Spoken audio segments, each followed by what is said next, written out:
Artificial intelligence ఇప్పుడు ఎక్కడ చూసినా దీని గురించే చర్చ జరుగుతోంది. ఏఐతో కలిగే ప్రయోజనాలు, దానివల్ల ఏర్పడే సమస్యల గురించి జరుగుతున్న చర్చ అంతా ఇంతా కాదు. ఇక ఇప్పుడు ఏఐ గురించి మరొక చర్చ తెరపైకి వచ్చింది.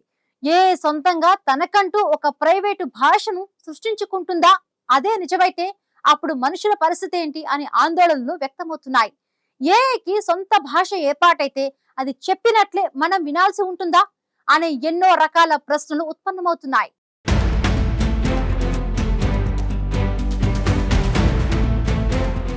ఇప్పుడు ఎక్కడ చూసినా ఆర్టిఫిషియల్ ఇంటెలిజెన్స్ గురించే పెద్ద ఎత్తున చర్చ జరుగుతోంది. ఆర్టిఫిషియల్ ఇంటెలిజెన్స్ గురించి రకరకాల అభిప్రాయాలు వ్యక్తమవుతున్నాయి. ఏ రాకతో కొన్ని రంగాల్లో ఉద్యోగాలు పోతాయని కొందరు నిపుణులు అంటుండగా, మరికొందరు మాత్రం ఉద్యోగాలకు ఎలాంటి ముప్పు ఉండదని విశ్లేషిస్తున్నారు. అయితే మెజారిటీ ఉద్యోగుల్లో మాత్రం ఏఐపై భయాందోళనలు నెలకొన్నాయి. ఏ ఉద్యోగుల స్థానాన్ని భర్తీ చేయగలవనే అభిప్రాయాన్ని కొంతమంది ఉద్యోగులు వ్యక్తం చేస్తున్నారు. ఈ చర్చలో తాజాగా ప్రముఖ పారిశ్రామికవేత్త RPG group chairman Harsh Goenka చేరారు.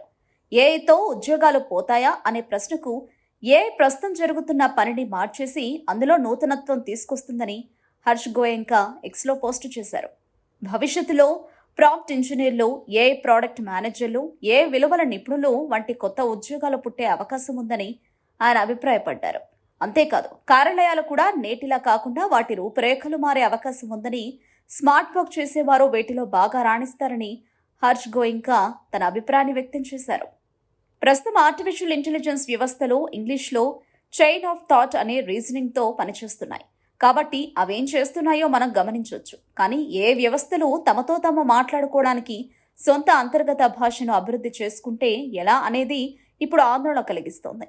ఏఐ సొంతంగా తనకంటూ ఒక ప్రైవేట్ భాషను సృష్టించుకుంటుందా? ఒకవేళ ఏఐ సొంతంగా ప్రైవేట్ భాషను సృష్టించుకుంటే అప్పుడు మన పరిస్థితి ఏంటి? మనం ఏఐ భాషను నేర్చుకోవాల్సి ఉంటుందా? ఏఐ చెప్పినట్టుగానే మనం వినాల్సి వస్తుందా? ఓవైపు ఆశ్చర్యకరంగా, మరోవైపు ఆందోళన కలిగించేలా ఉన్నా ఇవి నిజమయ్యే రోజులు వచ్చే అవకాశం లేకపోలేదు అనే అభిప్రాయాలు వ్యక్తమవుతున్నాయి. మొత్తంగా ఏఐతో ప్రయోజనాలు ఎన్నున్నాయో సమస్యలు అన్ని ఉన్నాయనే అభిప్రాయాలు వ్యక్తమవుతున్న నేపథ్యంలో ఏఐ సొంత భాషను ఏర్పాటు చేసుకోవడం గురించి మరో చర్చ మొదలైంది.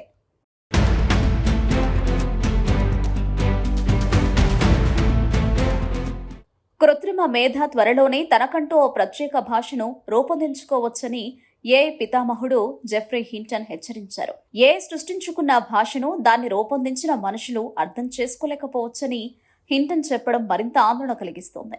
దీంతో ఏఐ సొంత భాషకు సంబంధించిన అంశంపై ఇప్పుడు పెద్ద ఎత్తున చర్చ మొదలైంది.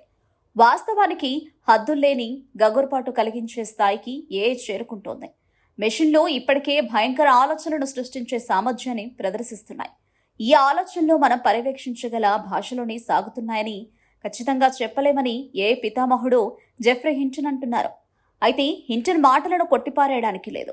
ఎందుకంటే న్యూరల్ నెట్వర్క్ మీద హింటన్ చేసిన తొలి కృషి ఆధారంగానే నేటి డీప్ లెర్నింగ్ మోడళ్లు, భారీ ఏఐ వ్యవస్థను పుట్టుకొచ్చాయి. అందుకే ఏఐ గురించి హింటన్ చేసిన వ్యాఖ్యలు ఇప్పుడు ఆందోళనలు పెంచుతున్నాయి. ఆర్టిఫిషియల్ ఇంటెలిజెన్స్తో త్వరలోనే భారీ ప్రమాదాలు ముంచుకు రావచ్చని తనకు తోస్తోందని హింటన్ అనడం ప్రతి ఒక్కరిని ఆలోచింపజేస్తుంది. మనుషులు ఏదైనా జ్ఞానాన్ని సముపార్జించాలంటే చాలా సమయం పడుతుంది. అందుకోసం ఎన్నో పుస్తకాలు చదవాల్సి ఉంటుంది, మరెన్నో విషయాలను నేర్చుకోవాల్సి ఉంటుంది, అనుభవం సంపాదించాల్సి ఉంటుంది. కానీ డిజిటల్ మెథడ్లో అలా కాదు. తమకు తెలిసిన దాన్ని తక్షణం కాపీ పేస్ట్ చేసుకోగలవు. ఎంతమంది మనుషులు ఎంతో కష్టపడి నేర్చుకున్నా దాన్ని అయినా ఏ వెంటనే నేర్చుకోగలదు. ఏ వ్యవస్థలు ఒకదానితో మరొకటి అనుసంధానమై ఉండడం వల్ల విషయాన్ని గ్రహించడంలో మనుషులను మించిపోవడం పెద్ద కష్టమేమీ కాదు. GPT-4 వంటి ప్రస్తుత మోడళ్లు ముడి సమాచారం విషయంలో ఇప్పటికే మనుషులను అధిగమిస్తున్నాయి. ప్రస్తుతం మనుషులు రీజనింగ్లో బలంగా ఉన్నాం. ఈ విషయంలో ఏఐ కన్నా ముందున్నప్పటికీ త్వరలో ఈ వ్యత్యాసం తగ్గిపోగలదని హింటన్ చెబుతున్నారు. ఇదే ఇప్పుడు మరింత ఆందోళనకరంగా మారింది.